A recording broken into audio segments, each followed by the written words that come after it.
तो जैसा कि मैंने आपको बताया था अपने मॉर्निंग न्यूज़पेपर वाले वीडियो में कि मेरा जो नेक्स्ट वीडियो होगा बहुत ही इंपॉर्टेंट होगा, सो उसी वीडियोस के बारे में बात करने आया हूं और वही वीडियोस आपके सामने लेकर आया हूं, जो कि हिस्ट्री है इजराइल और फिलिस्तीन के कॉन्फ्लिक्ट्स की, कि क्यों ये दोनों आपस में लड़ते हैं, क्यों इन पे रॉकेट्स फेंकते हैं एक दूसरे कंट्री पे, एंड हमास ग्रुप क्या है, गाजा कैसे बना, और इस संगठन में जो हमास का संगठन है उसमें कौन कौन से लोग हैं, इन लोगों की आइडियोलॉजी क्या है, जेरूशलेम का एरिया क्या है, उसके वो क्यों हमेशा विवादों में घिरा रहता है। सो इन सब पे एक हिस्ट्री, जो क्यों इसके पीछे की वजह क्या है, मैं इस वीडियो में बताने वाला हूं। सो ध्यान से सुनिएगा, बिना स्किप किए इस वीडियो को पूरा देखिएगा, और वीडियो पसंद है लाइक कीजिए, शेयर कीजिए, मेरा चैनल जरूर सब्सक्राइब कीजिएगा। तो चलते हैं दोस्तों वीडियो की तरफ। तो चलते हैं अपने स्लाइड्स की तरफ। 1993 ये वो साल था जब इजराइल एंड फिलिस्तीन बहुत करीब आ गए थे एक दूसरे के, वो भी एक पीसफुल सॉल्यूशन निकालने के लिए। लेकिन क्या हुआ कि इसके बाद की हालत बद से बदतर होते चली गई और आज इनके बीच युद्ध चलने लग रही है। अगर आज के क्राइसिस को समझना है तो इतिहास को समझना बहुत ज़रूरी है कि क्या इतिहास रही है इन दोनों देशों के बीच।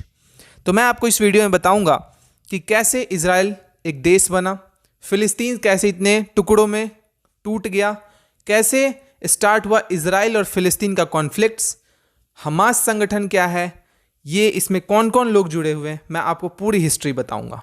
तो चलते हैं अपने स्लाइड्स में। हमारी कहानी की शुरुआत आज से हजारों साल पहले होती है। आप लोगों ने ये तो सुना ही होगा कि हिटलर कैसे कितनी बुरी तरीके से ट्रीट किया था यहूदियों को।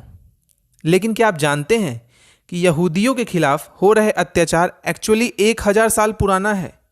कहा जाता है कि जीसस क्राइस्ट का जन्म एक यहूदी परिवार में हुआ था, और क्रिश्चियंस मानते हैं कि कुछ यहूदी जीसस क्राइस्ट को क्रूसीफाई करवाना चाहते थे। ये एक ऐसी विचारधारा थी, बिलीव थी, जो अगले कई सालों तक, दशकों तक, सेंचुरीज तक रह गई क्रिश्चियंस के बीच में।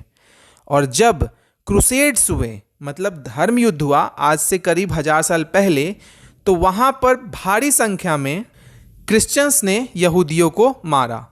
उस जमाने में यहूदियों के खिलाफ बहुत सी झूठी अफवाहें फैलाई जाती थी कि ये लोग क्रिश्चियंस बच्चों का खून भी पी लेते हैं या फिर उनको रिचुअल्स के लिए इस्तेमाल करते हैं। ऐसी चीज़ों से नफरत ज़्यादा थी यहूदियों के खिलाफ। मतलब जितना यहूदियों को हेट, नफरत झेलना पड़ा है, शायद ही किसी और रिलीजन को पिछले 1000 सालों में इतना सहना पड़ा होगा। सन 1800 के बाद ये जो नफरत थी यहूदियों के खिलाफ, ये ना सिर्फ रिलीजियस रीजन की वजह से थी, बल्कि यहूदियों को एक अलग एथनिसिटी भी करके भी देखा जाने लगा।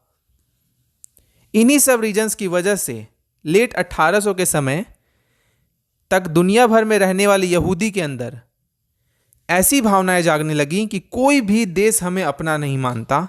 अगर हमें सुकून से जिंदा रहना है तो हमें अपना एक खुद का देश बनाना पड़ेगा, एक यहूदी कंट्री बनानी पड़ेगी।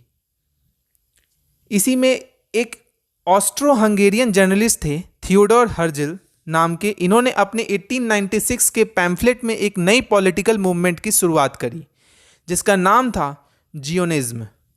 इन्होंने कहा कि यहूदियों को अपना एक सेपरेट कंट्री मिलनी चाहिए। उस समय के लिए ये आइडिया कोई नया आइडिया नहीं था। 1870 से ही कई ऐसी ऑर्गेनाइजेशंस थी जो अपने आप को लवर्स ऑफ जियोन कह के बुलाती थी, जो ये आइडिया को प्रोपोगेट करने लग रही थी। इन्हीं सब रीजन्स की वजह से 1881 में पहली लार्ज स्केल माइग्रेशन देखने को मिला यहूदियों की फिलिस्तीन की एरिया में। यहूदियों ने जाकर फिलिस्तीन के एरियाज़ में जाकर कई परमानेंट सेटलमेंट्स बनाई और वहाँ जाकर रहने भी लग गए। अब फिलिस्तीन का एरिया ही क्यों चुना यहूदियों ने? क्योंकि वो उनका सबसे एक पवित्र जगह था, सबसे होली एरिया था। जेरूशलम आपको पता है यहूदियों के लिए, क्रिश्चियंस के लिए, मुस्लिम के लिए सबसे होली एरिया है। ये मैंने आपको पिछले वीडियो में बताया था। तो इसीलिए यहूदी इसी एरिया को चुनते हैं और इसी एरिया में जाकर रहने लगे। याद रखिए, उस समय ना कोई इजराइल था, ना गाजा था, ना कोई वेस्ट बैंक था। ये सारा एरिया फिलिस्तीन था जो ऑटोमन एम्पायर के अंदर आता था, और ऑटोमन एम्पायर के अंदर क्रिश्चियन, मुस्लिम और यहूदी मोर और लेस एक दूसरे के साथ पीसफुली रहते थे। कोई इतना झगड़ा नहीं होता था। उसके पीछे एक रीजंस ये हो सकता है कि ये जो ज़मीन थी ऑटोमन एम्पायर के अंदर, उसमें ज़्यादातर ज़मीन खाली पड़ी थी, बहुत कम सेटलमेंट्स थे। इस जमीन के अंदर तो पॉपुलेशन भी कम थी इस एरिया की। अब हम फास्ट फॉरवर्ड चलते हैं साल 1915 में, जब वर्ल्ड वॉर 1 स्टार्ट हो गया था, जिसमें ब्रिटिश, फ्रेंच और अरब रिवॉल्यूशनरीज ऑटोमन एम्पायर के खिलाफ जंग लड़ रहे थे। ब्रिटिश यहाँ पर बड़ी चालाकी करते हैं। वो कहते हैं अरब रिवॉल्यूशनरीज को कि तुम हमें सपोर्ट करो ऑटोमन एम्पायर को हराने में, हम तुम्हें फिलिस्तीन का एरिया दे देंगे। और अरब रिवॉल्यूशनरीज लड़ाई कर रहे थे एक यूनिफाइड अरब कंट्रीज बनाने के लिए, क्योंकि अरब रिवॉल्यूशनरीज चाहते थे कि सीरिया से लेकर यमन तक एक अरब देश बने। और at the same time British same promise करते हैं यहूदियों को कि हम तुम्हें तुम्हारा अलग देश बनाने में मदद करेंगे, अलग एक यहूदी कंट्री बनाने में मदद करेंगे, तुम फिलिस्तीन के पास तुम्हें अपना देश बनाने का मौका देंगे, तुम हमें सपोर्ट करो ऑटोमन एम्पायर को हराने में। ऐसा ब्रिटिशर्स क्यों करते हैं? ताकि वो अमेरिकन यहूदी को खुश कर सकें और अमेरिका की पॉलिटिक्स पर अपना इन्फ्लुएंस जमा सकें। लेकिन रियलिटी में ब्रिटिश ने फ्रेंच के साथ मिलकर पीछे से एक सीक्रेट डील कर ली। जैसे ही ऑटोमन एम्पायर हारा, वर्ल्ड वॉर 1 खत्म होने के बाद तो जो मिडिल ईस्ट का एरिया था, ब्रिटिश और फ्रांस ने आधा आधा डिवाइड कर लिया और फिलिस्तीन का रीजन ब्रिटिश ने पूरा अपने कंट्रोल में ले लिया। तो इस 1918 से लेकर 1948 तक पूरा फिलिस्तीन का एरिया ब्रिटिश राज के अंदर रहता है। इसी समय जर्मनी में हिटलर को पॉलिटिकल पावर मिल जाती है और यहूदियों को मिलियंस की संख्या में, लाखों की संख्या में मारे जाते हैं। उनके खिलाफ जीनोसाइड्स मतलब नरसंहार होता है। अब हिटलर को क्यों पॉलिटिकल पावर मिलती है, इस पे मैं अलग से आपको वीडियो बनाऊंगा और उसकी लिंक इस वीडियो के डिस्क्रिप्शन में डाल दूंगा, नहीं तो ये वीडियो बहुत लंबा खिंच जाएगा। तो पूरे यूरोप में हिटलर का कंट्रोल था और वहाँ से यहूदी अपनी जान बचाकर अलग अलग देशों में भागते थे। कुछ को अमेरिका में रिफ्यूजी मिल जाती है, लेकिन इनमें से कई यहूदी जाते हैं फिलिस्तीन में। ब्रिटिश पहले तो उन्हें अंदर आने देते हैं, लेकिन बाद में ब्रिटिश रोकता है उन्हें फिलिस्तीन में आने से, जिसकी वजह से, ध्यान से सुनिएगा दोस्तों, जिसकी वजह से एक इजरायली नेशनलिस्ट मूवमेंट का भी शुरुआत होती है फिलिस्तीन के अंदर। At the same time 1940s के आते आते फिलिस्तीन नेशनलिस्ट मूवमेंट की भी शुरुआत हो चुकी है और फिलिस्तीन लोग भी अपने कंट्रीज की मांग कर रहे हैं ब्रिटिश से। 1940s में ब्रिटिश राज अपने हाथ जोड़ लेता है और कहता है बस बहुत हुआ, अब नहीं होता मुझसे, अब मैं नहीं संभाल सकता, मैं निकलता हूँ यहाँ से, तुम यहूदी लोग अपना एक देश बना लो और तुम फिलिस्तीन लोग भी अपना एक देश बना लो, लेकिन मैं नहीं ये संभाल सकता, मुझसे नहीं होगा। फिर ये रिस्पॉन्सिबिलिटीज़ दी जाती हैं यूनाइटेड नेशंस को और ब्रिटिश लोग वहाँ से निकलकर फिलिस्तीन छोड़कर अपने देश वापस चले जाते हैं। यूनाइटेड नेशंस एक पार्टीशन प्लान बनाता है कि कितना एरिया फिलिस्तीन में यहूदी को दे अपना देश बनाने के लिए और कितना एरिया एक फिलिस्तीन देश बनाने के लिए दिया जाए। 1947 में यूनाइटेड नेशन एक पार्टीशन प्लान रिलीज करता है। यूनाइटेड नेशन इस प्लान में 55% एरिया अप्रॉक्सीमेटली यहूदियों के लिए रखता है और 45% एरिया फिलिस्तीनियंस के लिए। जेरूसलम एक बहुत ही हिस्टोरिकली इंपॉर्टेंट एरिया है 3 धर्मों के लिए, क्रिश्चियन, मुस्लिम और यहूदी। तो यूनाइटेड नेशंस डिसाइड करता है कि जेरूसलम को इंटरनेशनल कंट्रोल में रखा जाएगा। यहूदी इस प्लान को लेकर खुश भी होते हैं, स्वीकार भी करते हैं और वो अपने देश का नाम इजराइल रखते हैं और यहाँ से जन्म होता है इजराइल का 1948 में, 1948 में। लेकिन अनफॉर्चुनेटली जो बाकी नेबरिंग अरब कंट्रीज़ हैं जो इस प्लान से बिल्कुल भी खुश नहीं है, उन्हें लगता है कि ये प्लान बेसिकली ब्रिटिशर्स का तरीका है अपने कॉलोनियलिज्म को कंटिन्यू रखने का। तो सारे नेबरिंग अरब कंट्रीज जंग छेड़ देते हैं इजराइल के खिलाफ। वो कहते हैं हम इजराइल को, यहूदियों को इतना सा भी एरिया नहीं लेने देंगे। जंग को नाम दिया जाता है first Arab Israel war of 1948 और ये अपने आप में एक बहुत बड़ी ऐतिहासिक जंग है, क्योंकि 5 से ज़्यादा देश एक छोटे से नए देश इजराइल से लड़ रही थी। यहूदी जो इजराइल में रहते थे वो जानते हैं कि 5 साल पहले उन्होंने देखा है कि बाकी दुनिया इन्हें किस तरीके से ट्रीट करती है, हिटलर ने किस तरीके से इन्हें ट्रीट किया था, और आज के ये दिन सारे अरब देश इनके खिलाफ जंग छेड़ रहे हैं। अगर आज ये जिंदा रहने के लिए नहीं लड़ेंगे तो कभी जिंदा नहीं बच पाएंगे। तो सारे यहूदी अपने जान के लिए, अपनी स्वतंत्रता के लिए लड़ाई लड़ते हैं, और बहुत ही हैरानी की बात है कि इजराइल ये जंग जीत जाता है, इन सारे देशों को हरा देता है। तो 1949 में जब जंग खत्म होती है तो यूएन पार्टीशन प्लान के अकॉर्डिंग जो एरियाज फिलिस्तीन के होने थे उनमें से कई एरियाज पर इजराइल ने ऑक्यूपाई कर लिया। जो गाजा स्ट्रिप का एरिया है वो इजिप्ट के पास चला गया, और जो वेस्ट बैंक का एरिया है वो पूरा जॉर्डन के पास चला गया। इसका मतलब ये हुआ कि फिलिस्तीनियंस के पास कोई जगह नहीं बची अपनी। 7 लाख से ज़्यादा फिलिस्तीनियंस को घर छोड़कर रिफ्यूजी बनना पड़ता है अरब देशों में। इस चीज़ को कहा जाता है 1948 फिलिस्तीन एक्सोडस। इसके बाद 1967 में एक सेकेंड अरब इजरायली वॉर होती है। 6 दिन का ये जंग होता है, और इसे भी इजराइल आराम से जीत लेता है। ना सिर्फ इजराइल इसमें गाजा स्ट्रिप को पकड़ लेता है, ऑक्यूपाई कर लेता है, बल्कि वेस्ट बैंक को भी ऑक्यूपाई कर लेता है, और इजिप्ट का ये एक बड़ा पेनिसुला भी ऑक्यूपाई कर लेता है। इसे इजराइल जंग जीतने के बाद एरिया के अकॉर्डिंग बड़ा देश बन जाता है। फिलिस्तीन लोग अपना एक खुद का देश चाहते हैं। इसी रीजन से 1964 में PLO फिलिस्तीन लिबरेशन ऑर्गेनाइजेशन की फाउंडेशन होती है, स्थापना होती है। शुरुआत में इनका एम होता है आर्म्ड स्ट्रगल के थ्रू, यानी हथियार उठाकर अपना देश पाना, और शुरुआत में ये चाहते हैं कि इजराइल जैसा कोई भी देश एग्जिस्ट ना करे। इसी रीजन से USA एंड इजराइल इन्हें एक टेररिस्ट ऑर्गेनाइजेशन डिक्लेयर कर देती है। लेकिन एक चीज़ ध्यान देने वाली ये है कि अगर एक इंसान की पर्सपेक्टिव से देखोगे तो ये एक टेररिस्ट हैं, और अगर दूसरे इंसान की पर्सपेक्टिव से देखोगे तो ये एक रिवॉल्यूशनरीज हैं। ये अपने लिए एक देश चाहते हैं, आज़ादी चाहते हैं। तो 1973 में जब तीसरी बार अरब इजरायली जंग छिड़ती है, लेकिन वो हमारे इस स्टोरी का पार्ट नहीं है क्योंकि इससे कुछ बदलता नहीं है, लेकिन 1974 में PLO को रिकॉग्नाइज कर लिया जाता है यूनाइटेड नेशंस जनरल असेंबली द्वारा कि ये ऑर्गेनाइजेशन फिलिस्तीनियंस लोगों के रिप्रेजेंटेटिव हैं, इसलिए इसे रिकॉग्नाइज कर लिया जाता है। 1979 में इजिप्ट और इजराइल के बीच में पीस टॉक सक्सेसफुली होती है, और इजिप्ट पहला देश बनता है, पहला अरब देश बन जाता है इजराइल को रिकॉग्नाइज करने वाला कि इजराइल एक्चुअली में एक कंट्री है और यहाँ पर एग्जिस्ट करती है। इसी पीस टॉक के बाद जो पूरा पेनिसुला का एरिया था इजिप्ट का, जो इजराइल कैप्चर कर लिया था जंग जीतने के बाद, वो वापस इजराइल इजिप्ट को दे देता है।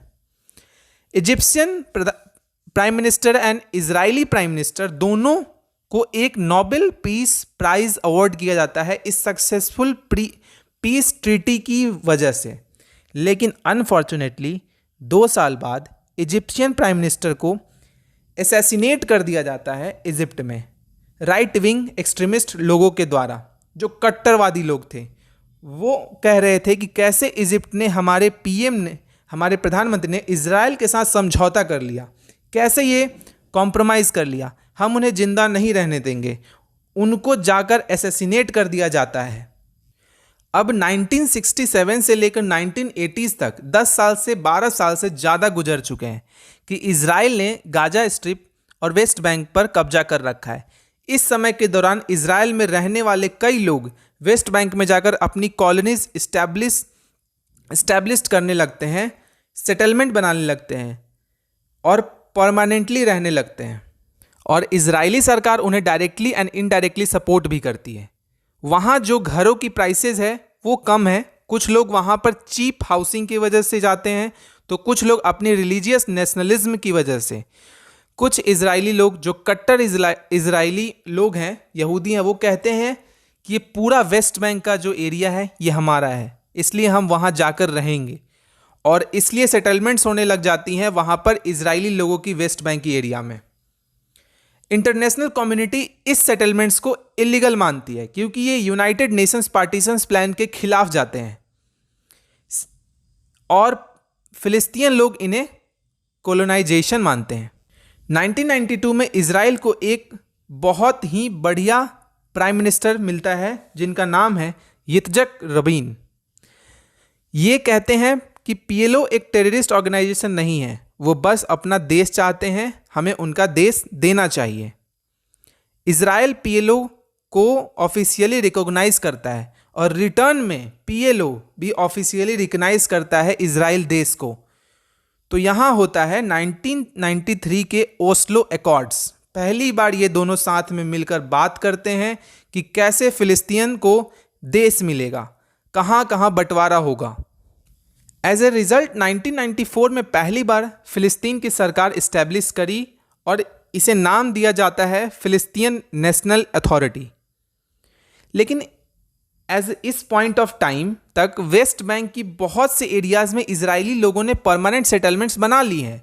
इसे इजरायली सरकार ने भी सपोर्ट किया था। तो फिलिस्तीन लोग बहुत ही कम गिने चुने एरियाज में टुकड़ों टुकड़ों में रहने लगे। तो 3 एरियाज में डिवाइड करना पड़ा वेस्ट बैंक को। ये फैसला लिया जाता है कि इस तीनों एरियाज का एरिया ए, एरिया बी और एरिया सी। एरिया ए वाले को वो एरियाज होंगे जहां फिलिस्तीन सरकार अपना कंट्रोल करेगी। एरिया बी वो एरियाज जहां दोनों सरकार साथ में कंट्रोल करेगी। और एरिया सी वो एरियाज जहां इजरायली सरकार अपना कंट्रोल करेगी। तो ये पूरा वेस्ट बैंक को डिवाइड कर दिया गया 3 एरिया में।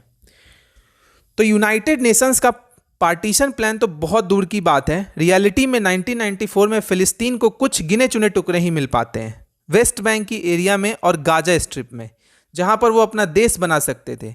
लेकिन अच्छी बात तो ये थी कि इस टाइम तक इजराइल और फिलिस्तीन बहुत करीब पहुंच चुके हैं एक पीसफुल सॉल्यूशन निकालने के लिए। इसी रीजन्स की वजह से 1994 में फिलिस्तीन अथॉरिटी के प्रेसिडेंट यसीर अराफत और इजराइल के प्राइम मिनिस्टर यित्जक रबीन को नोबेल पीस प्राइज अवार्ड किया जाता है। लेकिन अनफॉर्चुनेटली इसके बाद पूरी सिचुएशन का सत्यानाश हो जाता है जब एक्सट्रीम राइट विंग यहूदी लोग अपने प्रधानमंत्री, अपने प्राइम मिनिस्टर का असैसिनेशन करते हैं। ठीक उसी तरह जिस तरह गोडसे ने गांधी जी को मारा था, क्योंकि गांधी जी हिंदू और मुस्लिम की यूनिटी की बातें करते थे। एक यहूदी ने पॉइंट ब्लैंक रेंज पे आकर पिस्टल से 3 गोलियां मार दी अपने ही इजरायली प्राइम मिनिस्टर को 1995 में, क्योंकि ये कट्टरवादी यहूदी लोग कहते थे कि कैसे फिलिस्तीन के साथ कॉम्प्रोमाइज कर सकते हो, इतनी सी भी जमीन क्यों दे रहे हो उनको, हम तो पूरा का पूरा फिलिस्तीन इजराइल के अंदर बनाना चाहते हैं। और इनकी कट्टरवादी लोगों की वजह से हालत बिगड़ती चली गई। इसी इंसिडेंट से करीब 5 साल पहले फिलिस्तीन में कुछ इस्लामिक कट्टरवादी लोग साथ में मिलकर आते हैं और हमास ग्रुप को बनाते हैं। ये हमास ग्रुप कहता है कि ये पीएलओ वाले लोग ज़्यादा ही सेकुलर बन रहे हैं, बहुत कॉम्प्रोमाइज़ कर रहे हैं इजराइल के साथ, लेकिन रियलिटी में हम लोग इजराइल को नक्शे से मिटाना चाहते हैं। तो हम कट्टरवादी लोगों को एक नए ऑर्गेनाइजेशन बनाएंगे जो एक्चुअली में फाइट करेगी इजराइल को मिटाने के लिए।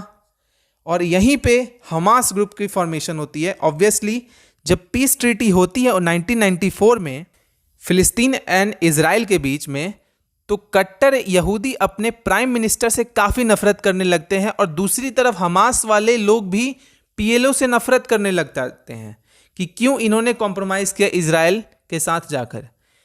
हमास ग्रुप ना सिर्फ 1996 की फिलिस्तीन इलेक्शंस को बॉयकॉट करता है बल्कि सुसाइड बॉम्बिंग भी करवाता है इजराइल में। इसकी वजह से दोनों साइड में एक्सट्रीम राइट विंग की डोमिनेंस बढ़ने लग जाती है, पोलराइजेशन बढ़ने लग जाती है। दोनों तरफ के लोग, इजरायली और फिलिस्तीन लोग, एक दूसरे से नफरत करने लगते हैं। कुछ नफरत तो पहले से ही थी, अब वो और भी ज़्यादा बढ़ने लग जाती है 1995 के बाद से। 2002 के अराउंड वायलेंट प्रोटेस्ट देखने को मिलते हैं दोनों साइड में, जिसमें 100 से ज़्यादा इजरायली और फिलिस्तीन मारे जाते हैं एक दूसरे की तरफ। ग्राउंड पर क्लैशेस होते हैं और अब इतने ज़्यादा सेप्टिकल हो चुके हैं लोग एक दूसरे को लेकर कि इजराइल अब अपनी सेटलमेंट्स में दीवारें बनाने लग जाता है। जो परमानेंट हाउसेस इनके लोगों ने क्रिएट कर रखे हैं वेस्ट बैंक में, उनके चारों तरफ सिक्योरिटी गार्ड्स डिप्लॉय कर देता है, चेक पॉइंट्स लगवा दिए जाते हैं और फिलिस्तीन लोगों का रहना और भी मुश्किल होते जाता है। 2006 में हमास मिलिटेंट ग्रुप इलेक्शन लड़ता है फिलिस्तीन में और जीत जाता है। जो पीएलओ वाली पार्टी है फतह, जिसका पार्टी का नाम फतह है, उसका नाम उसे हरा देता है इस पार्टी को हमास ग्रुप, लेकिन काफ़ी छोटे मार्जिन से हराता है। 132 में से 74 सीट 74 सीट्स जीतता है हमास। लेकिन इसके बाद 2007 में दोनों पॉलिटिकल पार्टीज के बीच में सिविल वॉर हो जाती है। फिलिस्तीन के देश में इंटरनेशनली लोग लड़ने लग जाते हैं, जो दोनों पार्टी के सपोर्टर्स होते हैं वो आपस में लड़ने लग जाते हैं। 2007 में इस जंग को बैटल ऑफ गाजा कहा जाता है और फिलिस्तीन देश दो हिस्सों में बट जाता है। जो गाजा स्ट्रिप है वहां पर हमास का कंट्रोल बन जाता है और जो वेस्ट बैंक वाला एरिया है वहां पर फतेह यानी पीएलओ का रूल होता है, जो कि एक्चुअली में नॉन वायलेंट है और एक एक्चुअल गवर्नमेंट की तरह वेस्ट बैंक में रूल करती है। लेकिन आज के दिन गाजा स्ट्रिप पे जहां हमास का रूल है, वो बेसिकली एक टेररिस्ट ग्रुप की तरह उस एरिया को ऑक्यूपाई करके रखते हैं। और जैसा मैंने पिछले वीडियो में बताया कि अभी प्रेजेंट में जो लड़ाई चल रही है, रॉकेट्स फेंके जा रहे हैं एक दूसरे की तरफ, वो गाजा स्ट्रिप वाला एरिया है, जबकि वेस्ट बैंक में जहां पीएलओ का कंट्रोल है वहां पर इस तरह का कोई वायलेंस देखने को नहीं मिलता। तो ये सिचुएशन है आज के दिन की दोस्तों। मुझे उम्मीद है आप इस पूरे हिस्ट्री को, क्यों कॉन्फ्लिक्ट्स होते हैं, कैसे इजराइल देश बना, हमास ग्रुप क्या है, ये संगठन क्या है, कौन कौन से लोग इसमें हैं, आपको ये सारा चीज़ समझ में आ गया होगा। और अभी प्रेजेंट में क्या प्रॉब्लम चल रही है उसमें आपको ऊपर एक आइकन दिख रहा होगा, उस वीडियो में पूरा इसकी डिफिनीशन है। तो अभी तक आपको ये पता चल चुका है कि ये क्या चीज़ है। अब नेक्स्ट वीडियो में मैं बताऊंगा कि हिटलर पॉलिटिकल पावर में कैसे आया, वो सारे नेक्स्ट वीडियोस में बताऊंगा। तो ये रहा आपके सामने इजराइल और फिलिस्तीन का जो कॉन्फ्लिक्ट का हिस्ट्री है। इसमें मैंने आपको सारे डिटेल्स छोटे से छोटे में कोशिश करा हर एक छोटी छोटी चीज़ समझाने का कि इनके पीछे की वजह क्या, क्यों ये दोनों आपस में लड़ते हैं, गाजा क्या है, जेरूसलम क्या है, ये विवादों में क्यों रहता है ये एरिया, और ये हमास ग्रुप क्या है, इसमें लोग कौन कौन से लोग रहते हैं, इनके आइडियोलॉजीज क्या है। तो ये सारे मैंने आपको इस वीडियो में समझाया। आई होप आपको अच्छे समझ में आ गया होगा कि अब ये जो लड़ाइयाँ हो रही है क्यों हो रही है, इनके पीछे की वजह क्या है। तो ऐसे इंपॉर्टेंट और बहुत ही मजेदार वीडियोस देखने के लिए इस चैनल पर जरूर बने रहिएगा एंड मेरे चैनल को जरूर सब्सक्राइब कीजिए, इस वीडियोस को लाइक कीजिएगा। सो फ्रेंड्स, तब तक के लिए लेते हैं इजाजत। और मेरे ऊपर आपको इसकी फर्स्ट पार्ट की आइकन शो हो रही होगी, और भी मेरे ब्रेकिंग अपडेट्स जो आते हैं उसकी इधर आपको आइकन शो हो रही होगी लेफ्ट साइड में, एंड मेरे लेफ्ट साइड में नीचे जो आप देख रहे हैं मेरे चैनल का आइकन है, उसको जाइए, इस पर सब्सक्राइब कीजिए एंड मेरे फर्स्ट पार्ट भी देखिए, बहुत इंटरेस्टिंग है। सो जब तक के लिए इजाजत लेते हैं, take care, bye bye, keep smiling and keep loving।